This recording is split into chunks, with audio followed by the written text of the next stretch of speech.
had a lot of people ask me to elaborate on one of my shorts, and since I like making the content that you guys want to see, and these were some of my favorite dudes to hang out with in prison and on the streets, I call this a win-win. So while we're here, let's talk about veterans in prison. Veterans in prison.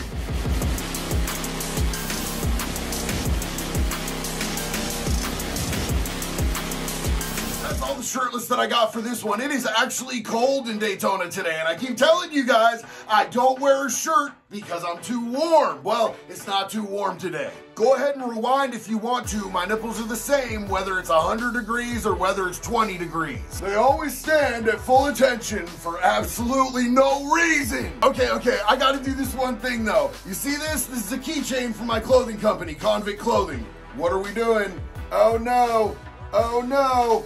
Yep, I just got it like that, bro. I can hang Christmas ornaments on these things. God, that was embarrassing. I'll remove it in editing. No, I won't. But look, if you're feeling the brand, it's convictclothing.net. We got shirts and hats available. More weird stuff coming real soon. Thinking about butt plugs. Probably not butt plugs. Anyway, I want to start this video with my utmost respect to all of our veterans, man. Combat or not, your sacrifice is loved and appreciated here. My pops was a heavy combat Marine in Vietnam, and when he came back, he did not get the welcome or the love or respect that he deserved. And I don't really think that any of y'all do either. I think it's categoric across the board that we fail our veterans as a society, as a country.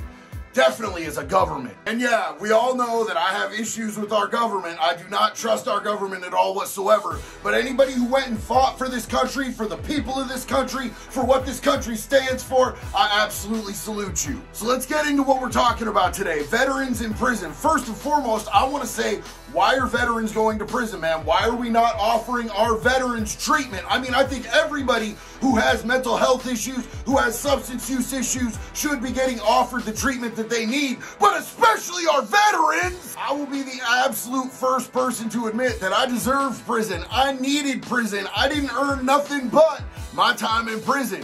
But our veterans should be treated with more care, concern, and respect than the average citizen, in my personal opinion. But it's because of the laws that we have, because of the leaders that we have, and honestly, if you ask me, I think they're all...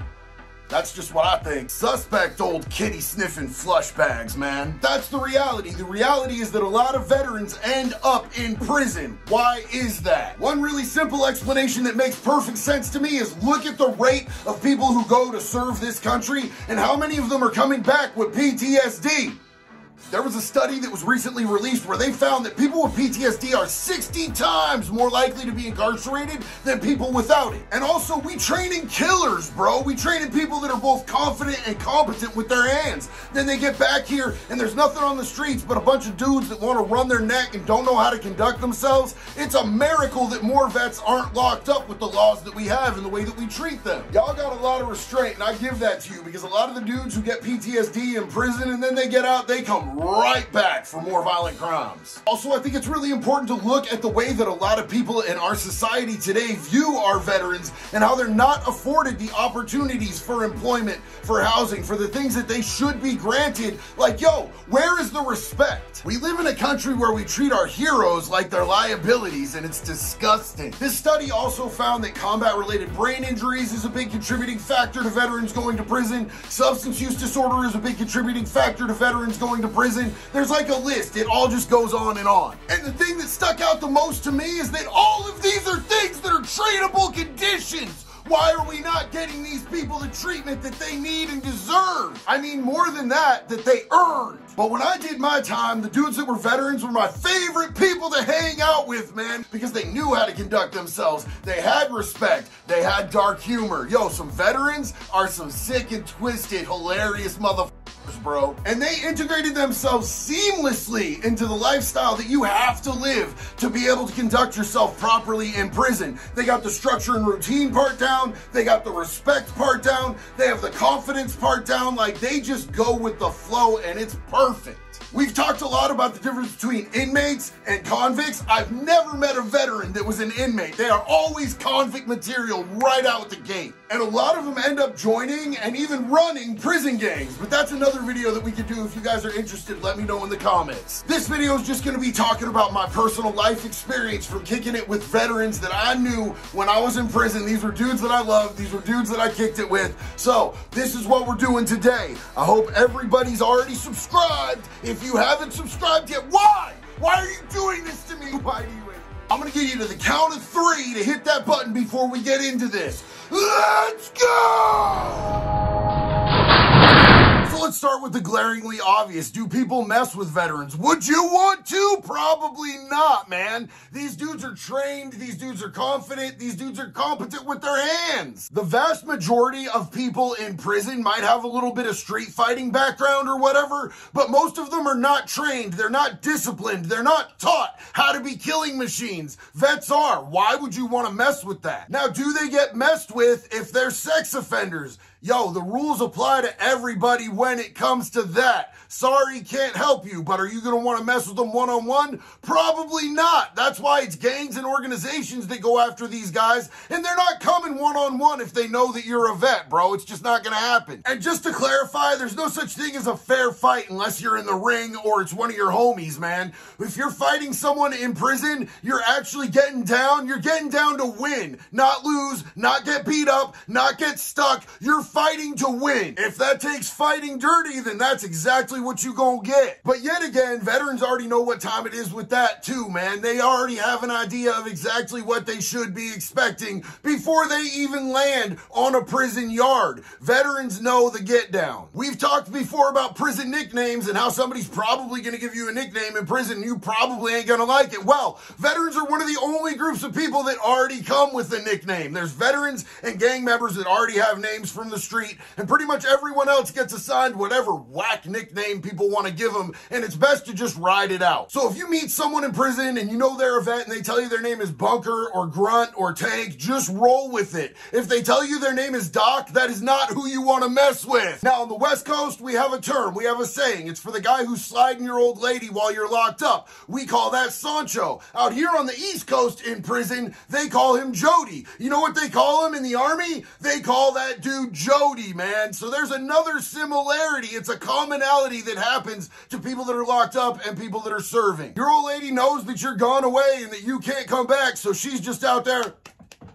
And I don't know how they get down while they're in the service, bro, but I've never seen one of these dudes on the phone screaming at his old lady, all stressing on his old lady like a lot of these dudes in there do. It's Trump behavior, and it pushes her into the arms of another man even quicker. I've never seen a vet doing that weird shit. They might be in there on the phone biting their tongue like, okay, baby. But they're not getting all loud. They're not calling anybody names. They're not doing that stuff that these inmates do. A lot of inmates, instead of fighting, they like to do this tough talk and this little dance like they're about to do something. Yo, I seen one of these inmates try to pull that on a veteran one time, and he disassembled this dude before the dude could even swing once. It was beautiful. They're already used to terrible food. They're not in there complaining. They're not looking at their tray going, I'm entitled to better. These dudes already know what time it is. They knew when they got there. They've had worse. They've lived it. Now, some veterans have trouble sleeping in there, and others that I've seen just sleep like a baby. Like they could be sleeping on a pile of broken glass and they'd be just fine.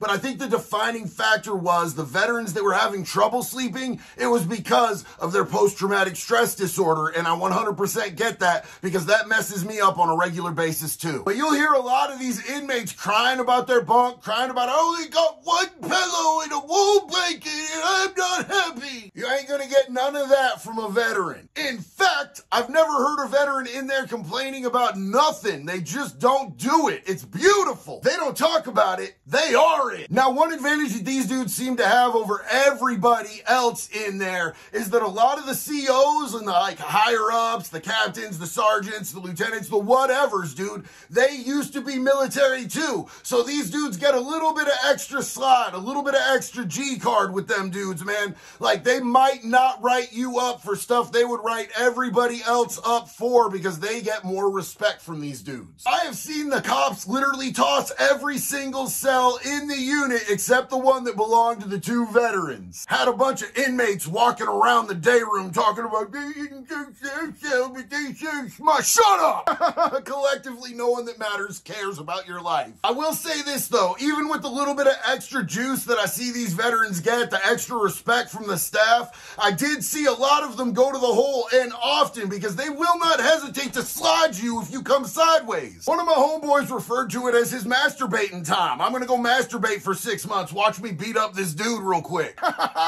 Dude came out of the hole 6 months later with calluses on his hands and abs on his wiener. And these dudes get the idea about how to program, man. These dudes hit the yard, they're immediately on that weight pile, they're immediately on that track running, they're doing whatever they need to do, they're disciplined, and they're getting their fitness on every time that yard opens up. They know what to do. They went in soldiers and they stay soldiered up while they're on the inside, which makes them all the more intimidating. And the majority of the ones that I knew and kicked it with, they were in there for violent crimes, but most of it was just crimes of the moment, you know what I'm saying? Like, they got drunk, somebody said something stupid, they boom, you know what I'm saying? That's how they're built. But I had this one homie, and I want to talk about him real quick because he was really near and dear to me, man. This dude was literally on leave, and he came back to Oregon, and it was Christmas, and he went for a walk to go smoke a blunt because that's what he did. He liked to smoke a little bit of weed, and he got jumped by 3 dudes, man. 3 dudes jumped him. One of them had a knife. He ended up getting the knife from the dude, and he put all 3 of these dudes in the hospital. He mucked these dudes up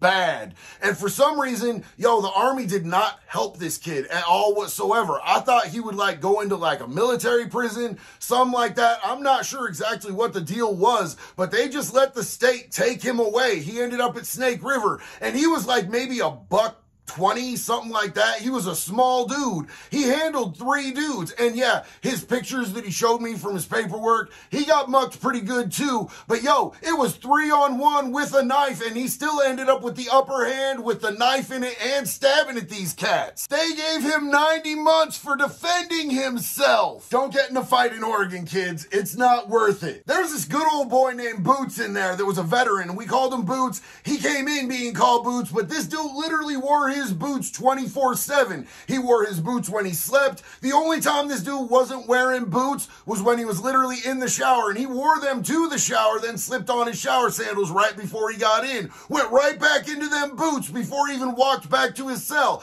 Every single time. Well, this one dude had a real slick, sly mouth, and he had a problem with Boots for some reason that's beyond comprehension, because Boots was fucking cool, man, until you pressed the wrong button. And he said some wild shit to Boots. Boots said some shit back, and all of a sudden the dude called him a baby killer. And that's when Boots flipped that switch, man. He ended up making a puddle out of this dude's face, man. He had him on the ground, and he was just grinding the heel of his boot, repeatedly stomping this dude's face. And I mean, I was a violence enthusiast at the time when I was in prison. I was about all of that. I loved watching it. I loved hearing about it. I loved committing acts of violence. This was even too much for me. It got way too far before they stopped it. I never saw Boots again after that. I heard he went to the hole and then IMU. I heard they wrapped him up on new charges. He got another Measure 11 while he was inside. It was a mess, bro. But I do not blame him for what he did. That dude never should have let that slip out of his mouth. What people don't seem to understand, especially on the streets, especially who haven't lived that life, especially who haven't served,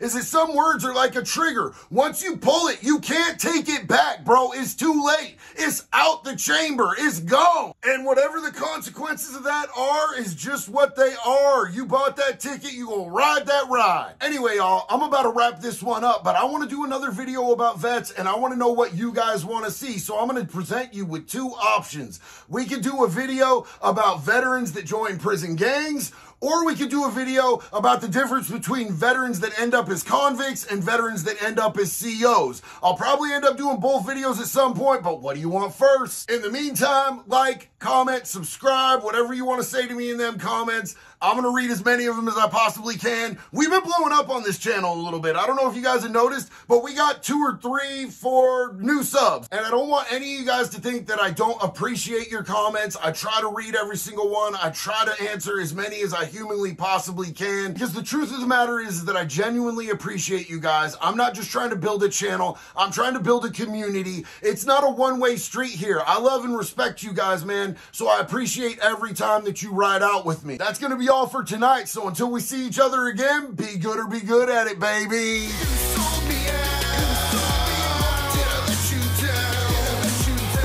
Don't let your mouth write a check that your ass can't cash. You might end up in a puddle and no one will feel bad. Don't let your mouth write a check that your ass can't cash. You might end up in a puddle and no one will feel bad.